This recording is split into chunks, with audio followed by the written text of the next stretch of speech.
Validate lang po, yun po bang mga rumesponde sa GSIS para i-secure are armed NBI agents? Well, yung request po kasi sa amin na sulat na aking natanggap ng alas 5:08 PM po kahapon mula po kay GM Vic Veloso is to secure and panatilihin po yung kapayapaan and peace and order. So pag may request pong ganun, talaga pong nakabihis naman po ng ano tawag dito, yung pong kanilang ordinary gear na ganyan, dala po talaga yung mga ganyan na arms, ano po. Sir, bakit po may drilling involved? Can you categorically explain to the public bakit po may drilling involved?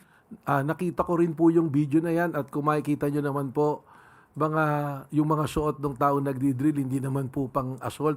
Ang nagdi-drill po, tinatanggal po nila yung lock because the access from the Senate going to GSIS, yung susi po, ang report po sa akin ni GM Veloso is nandoon po sa Senate. Ang gusto po niya, isara po yung lugar na yon kasi nga po, labas-masok na raw po ang iba't ibang tao. Hindi na po masecure yung lugar at yung mga employees. So yung primary concerns po niya.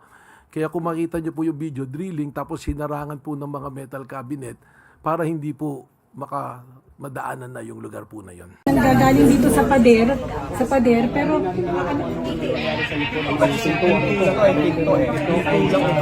May nag-drill sa likod nito.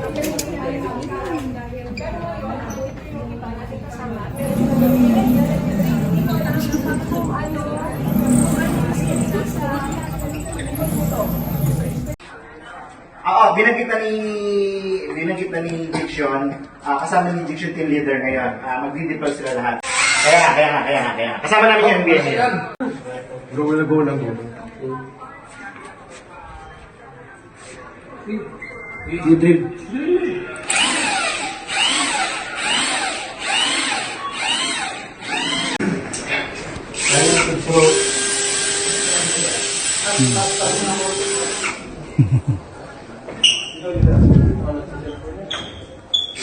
yung putok ba ay galing from the Senate o galing from the GSIS premise? Okay. The barrier na nandun is pintuan but close na yon. Yun yung kaninang nagsasabi ng drilling para hindi makapasok doon sa premises ng GSIS coming from the Senate and vice versa.